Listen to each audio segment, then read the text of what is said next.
Je vous parle d'une maison propre et rangée parce que je pense que l'état de notre maison est révélateur de notre état intérieur.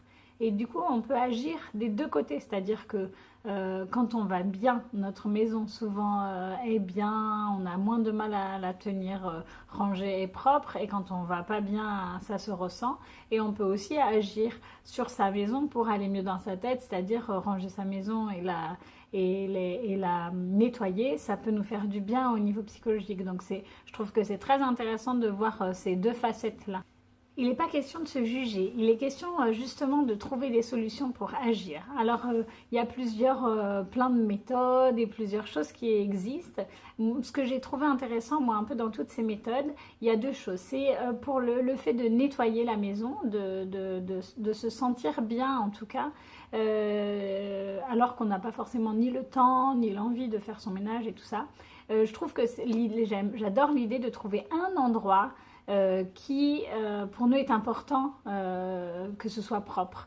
Et cet endroit-là, il y a une nana, je ne sais plus comment elle s'appelle, mais qui a écrit sur un livre sur ça, sur le fait d'avoir son évier propre. Parce qu'elle dit qu'une fois que l'évier est propre, ben, ça entraîne le reste. Alors, pour moi, c'est pas l'évier. Pour moi, chacun peut trouver l'endroit de la maison qui est un endroit qui est important que ce soit propre. Et c'est le seul endroit sur lequel on va faire un effort. Et je trouve que c'est entre guillemets soulageant parce que quand on n'a pas de temps et tout ça, juste se dire ben moi j'aime bien que ma table soit propre, que ma chambre, que mon lit soit fait par exemple, que mes chaussures soient rangées, je sais pas, à vous de trouver vraiment le truc qui fait que quand c'est fait, vous vous sentez bien. Et en fait c'est vrai qu'une fois qu'on a fait cette chose-là, souvent ça nous met dans un dynamisme et une disposition pour faire d'autres choses. Et puis parfois non, parce qu'on n'a pas le temps et parce que la vie fait que. Mais en tout cas, le fait d'avoir cet endroit qui est propre, ça nous aère l'esprit, ça nous aligne aussi avec ce qu'on est. Et je trouve que c'est sympa d'essayer d'appliquer ça. Puis dites-moi comment ça marche pour vous, mais je trouve que c'est vraiment efficace d'avoir juste un endroit qu'on garde bien rangé et qui nous ressource, ça nous ressource de le voir rangé et quand on le range ça nous ressource et en même temps ça nous prend que 5 minutes parce que c'est juste une chose. Et l'autre chose que j'aime beaucoup, l'autre idée qui m'a beaucoup parlé dans toutes ces méthodes de rangement et tout ça, c'est l'idée que chaque objet a sa place.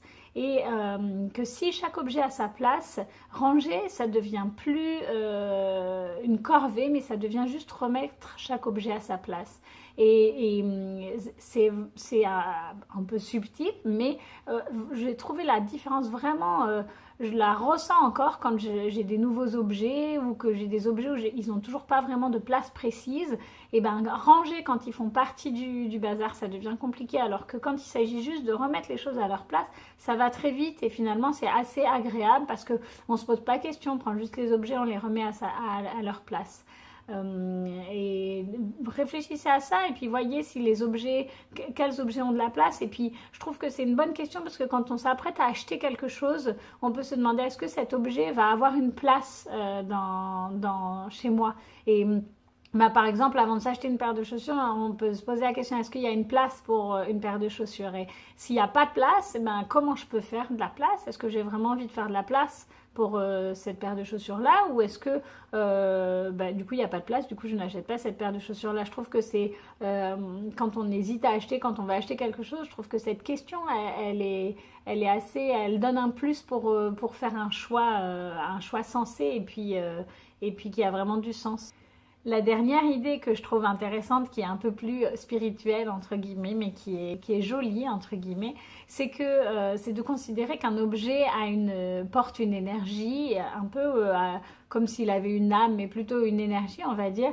Et du coup, de se poser la question quand on voit un objet, quand on est en contact avec un objet, est-ce que cet objet m'apporte du plaisir ou pas? Est-ce que je suis contente qu'il soit là? Est-ce qu'il a sa place chez moi? Ça revient un peu à l'idée d'avant, mais avec cette notion de joie qu'on ajoute et je trouve cette idée jolie parce que du coup on s'entoure que d'objets qui portent une énergie positive et c'est vraiment important. Il me semble que c'est vraiment important de faire le tri et c'est la même chose comme je vous disais au départ, c'est la même chose dans sa tête, à l'intérieur de son cœur et puis du coup dans ces objets, dans tous les objets, tout le matériel qui nous entoure. de faire le choix de n'être entouré que d'objets qui nous apportent de la joie, qu'on aime, qui nous font du bien. Et vous allez dire, mais non, mais c'est pas possible, je peux pas avoir du plaisir pour mes verres, je sais pas, il y a des objets qui ne m'apporteront de toute façon pas de plaisir. Ben, vraiment, faites l'exercice. Je pense que voilà, les objets qui sont neutres, entre guillemets, qui nous apportent rien, on peut se poser la question, est-ce que je peux pas m'en passer? Comment je peux m'en passer? Et puis, du coup, ces objets-là, vous pouvez faire l'expérience de les mettre dans une boîte, dans un coin, et puis de vous dire, bah, dans un an, marquer la date dessus, de vous dire, dans un an, je vais retrier ces objets, et puis voir est-ce qu'ils m'ont manqué, est-ce que je suis allée les chercher dans cette boîte, ou est-ce que je m'en sers pas, en fait. Et du coup, qu'est-ce que j'en fais? Est-ce que je peux les donner, les recycler, ou est-ce que je les réintègre à l'intérieur de chez moi? Voilà, ben j'espère que ces petites clés vous aideront à faire ce parallèle et à jouer avec ce parallèle dans votre vie quotidienne entre ce que vous percevez de votre maison et puis comment vous vous sentez à l'intérieur de vous. Et je vous souhaite bien du plaisir. À bientôt.